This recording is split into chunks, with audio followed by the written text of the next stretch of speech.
nessa 16ª aula, nós vamos apresentar alguns fatos importantes que nos cercam na área da gestão e na área do mundo.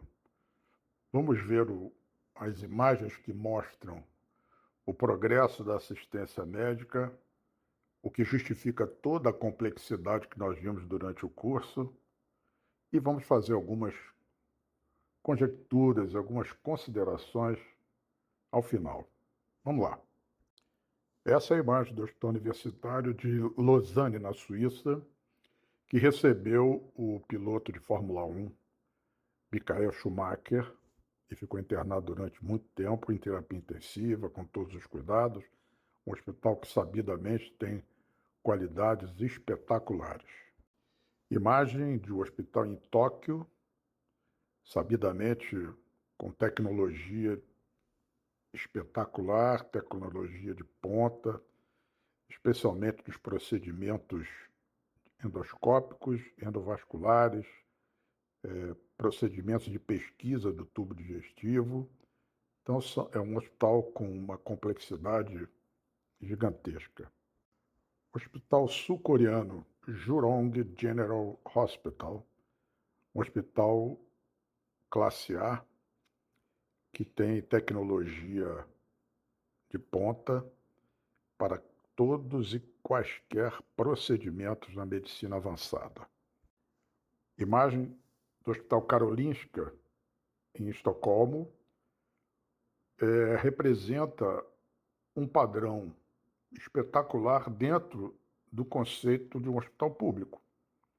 Então, diferentemente dos hospitais que visam lucro, esse é um hospital que visa realmente atendimento gratuito a toda a população sueca. E também, ainda sob a visão mais socialista, digamos assim, nós temos aí o Hospital Hermanos Almeireles, que fica em Havana, em Cuba, que tem um padrão simples e bastante eficiente de assistência à medicina de um modo geral. São capacitados para transplantes de órgãos, cirurgias complexas e, de fato, é um hospital que chama atenção, mesmo com todas as dificuldades que o país enfrenta. É um hospital totalmente público. Esse hospital na Índia, na cidade de Bangalore, ele sustenta o recorde mundial de 30 cirurgias cardíacas realizadas diariamente. E o médico que inspirou essa rede, é uma rede de hospitais, ela é inspirada na indústria automobilística, ou seja, OEM focado na cirurgia cardíaca.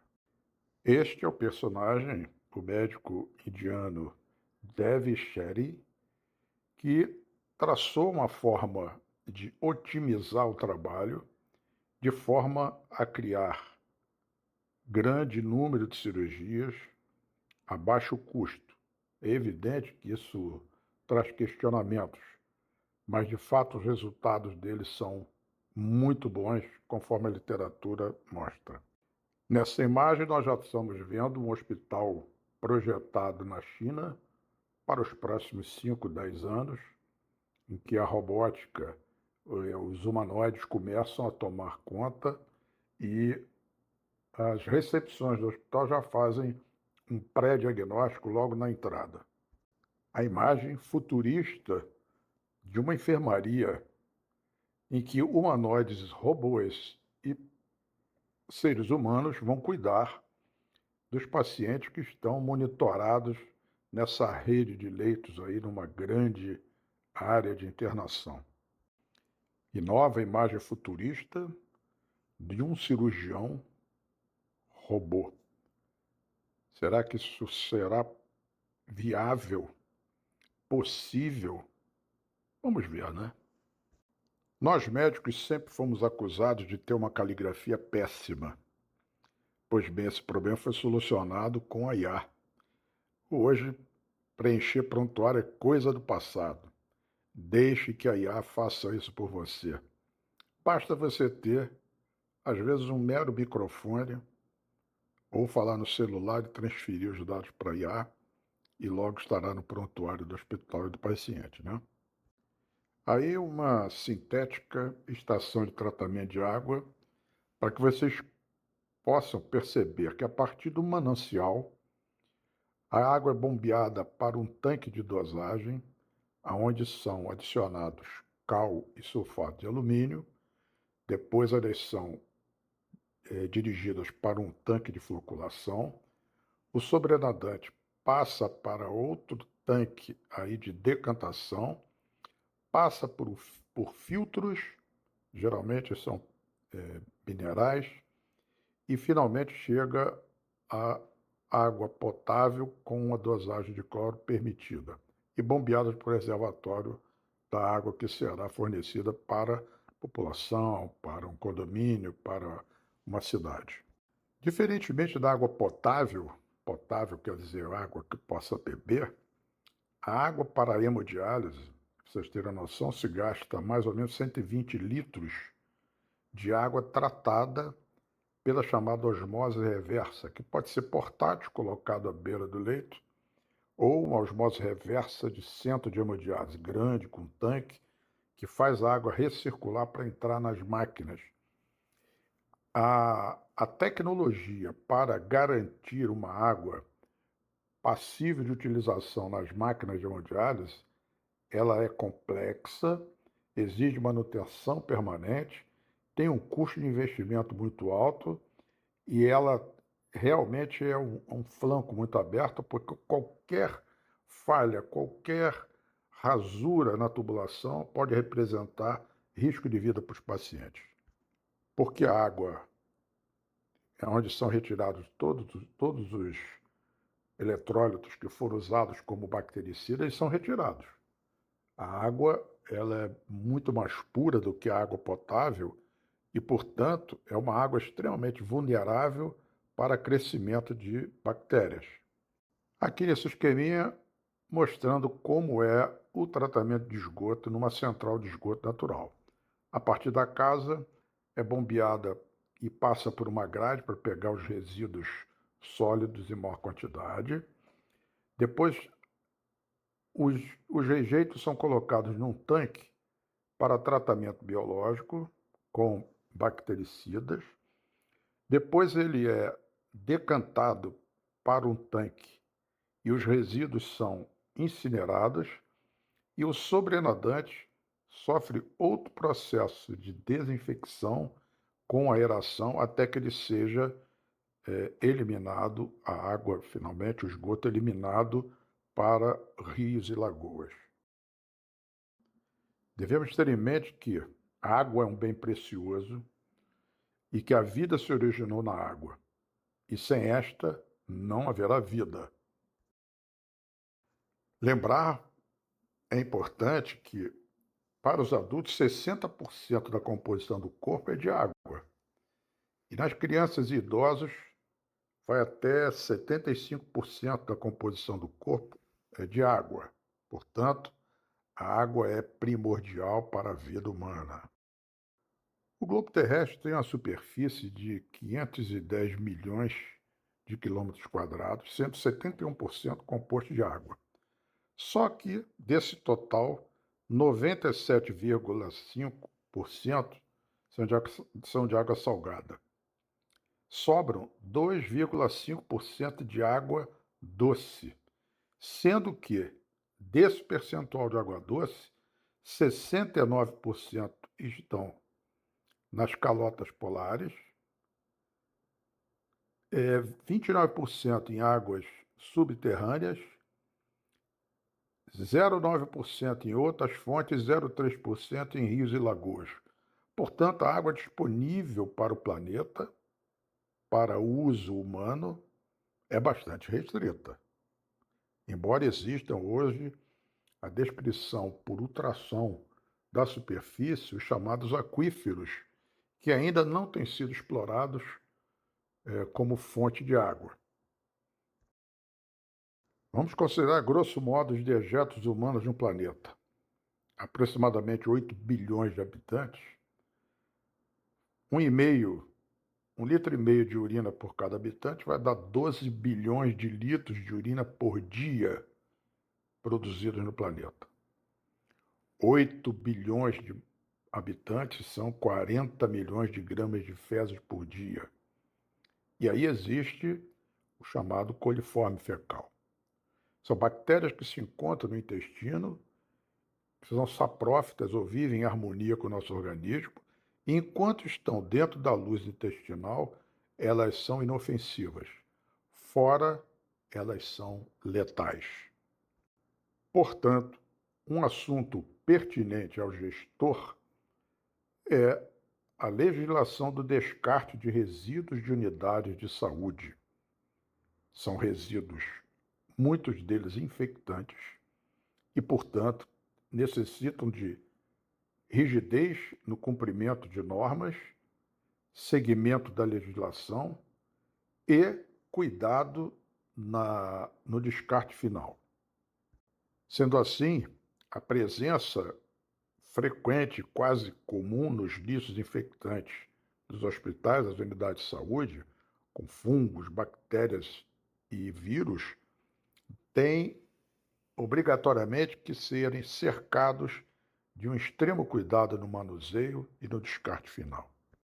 Levemos em conta os materiais radioativos, os materiais perfuro-cortantes e a separação do lixo ou do resíduo em grupo A, grupo B, grupo C e grupo D, onde estão descritas as características de cada um deles.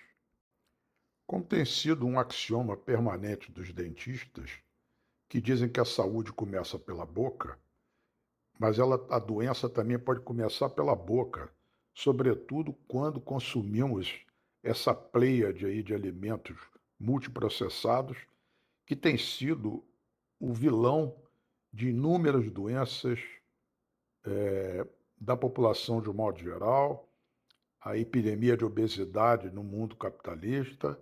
E isso, de fato, realmente é um problema grave e que demanda sempre investimentos cada vez maiores no tratamento das consequências desse consumo desenfreado de alimentos multiprocessados. E temos o mundo dos plásticos, né, que nos cercam de todas as formas. São embalagens de produtos de limpeza, são de óleo, de materiais diferentes. A famosa quentinha, que é feita de plástico, comidas congeladas, as embalagens de medicamentos, muitos deles são de plástico, e tudo isso inundando esse país de plásticos e com consequências cada vez mais ameaçadoras. As dramáticas imagens dos plásticos invadindo os oceanos, trazendo consequências traumáticas para a flora e fauna marinha, e os exemplos são variados e cada dia mais assustador. Essa imagem já é conhecida pela internet, que é o acúmulo de plásticos no norte, um pouco acima do país de Honduras, no Pacífico, onde há uma ilha de plástico que por correntezas acabam se concentrando nesse lugar, e a imagem realmente é assustadora. Como a gente pode ver alguma saída para essa contaminação absurda do nosso planeta. Essa imagem é bem ilustrativa, como se o nosso globo terrestre estivesse sendo esmagado pelo lixo que é produzido pela raça humana. E mais assustador é saber que os cientistas encontram mais microplásticos em cérebros humanos do que em rins e fígados, e os níveis estão aumentando. É difícil imaginar como a gente consegue vislumbrar a chegada do microplástico no cérebro, e isso tem sido acompanhado de manifestações demenciais nos idosos. Portanto, nada mais preocupante do que mantermos o uso indiscriminado de plásticos. Aí uma ilustração de outro drama que é a radiação. A mais preocupante é a radiação ionizante. Nós vamos ver um pouquinho mais à frente. Mas existem radiações que vêm do espaço, que vêm do Sol e que vêm de atividades humanas que produzem radiações, aparelhos variados que produzem radiação. Portanto, essa é uma preocupação fundamental para a defesa contra os efeitos nocivos das radiações. Só para vocês entenderem que existe no espectro eletromagnético uma faixa muito pequenininha de luz visível. E nós temos a faixa do ultravioleta, raio-x e raio-gama à esquerda, sendo raio-x e ultravioleta ionizantes, e do lado à direita, infravermelho e ondas de rádio. Essa descrição é interessante para saber como existe um inimigo invisível, que são essas radiações eletromagnéticas. É só a mesma ilustração invertida, né? Mas só para mostrar que o micro-ondas que a gente usa tão rotineiramente emite radiações e que alguns estudiosos questionaram o uso de micro-ondas para aquecimento de alimentos. Hoje a preocupação são as embalagens plásticas com alimentos que são colocados dentro do micro-ondas para aquecer o alimento. Isso desprende microplástico da embalagem que se incorpora ao alimento e ele é absorvido pelo ser humano. Mais uma vez, as radiações, só para colocar o telefone celular ali como responsável pela emissão de radiação, também de radiação não ionizante, ok? Agora, a gente tem que lembrar que radiação ionizante como raio-x, ela é emitida durante o exame de mamografia, tomografia, raio-x comum, de esqueleto, o que seja. Então, preciso cuidado, por isso é que a noção que todo cidadão tem que ter é que não deve estar toda hora se submetendo a exame radiológico, porque radiação pode criar transtornos. Vamos ver mais à frente. A utilização do ultravioleta numa determinada faixa, ela consegue ser bactericida. Então, muitas vezes, em ambientes cirúrgicos, por exemplo, é comum ao término das cirurgias, à noite, o ambiente fica todo iluminado com luz ultravioleta para eliminação de germes que porventura persistam na sala de cirurgia. E a preocupação com a radiação ionizante é exatamente essa. Raio ionizante do Sol interfere no DNA da célula, ocorre uma mutação e aí as células podem começar a crescer de forma desordenada e descontrolada, desenvolvendo o câncer, o tumor.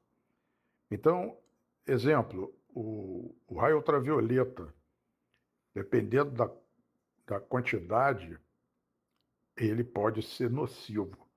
Por isso que a exposição solar demasiada, e eu como fui médico do Corpo de Bombeiros, os guarda-vidas que passaram a ser gerenciados pelo bombeiro, na década de 70 para 80, eles tinham no kit deles um protetor solar, porque eles passavam o dia na praia e para a gente tentar diminuir a incidência de câncer de pele.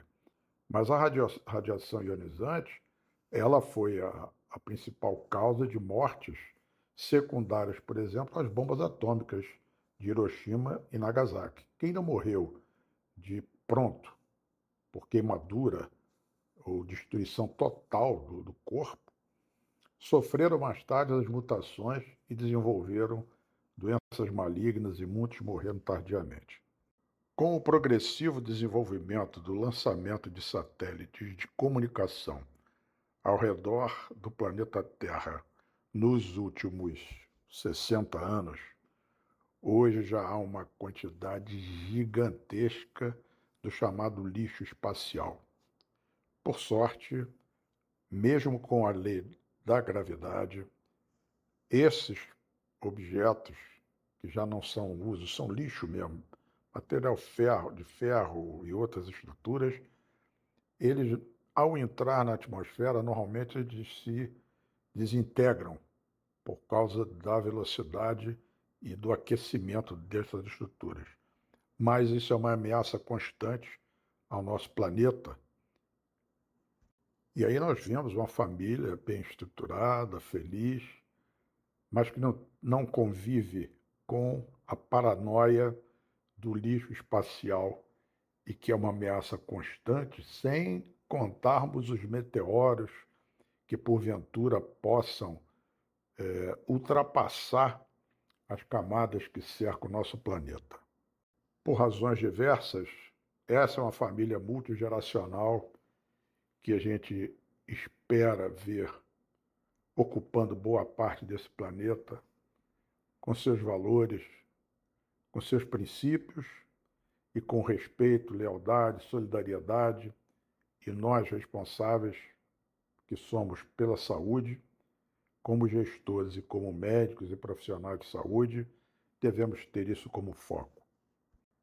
Precisamos projetar cidades como esta, com IDH alto, sem poluição, sem trânsito, com pessoas circulando, imagem calma, tranquila, sem aquela correria das grandes metrópoles.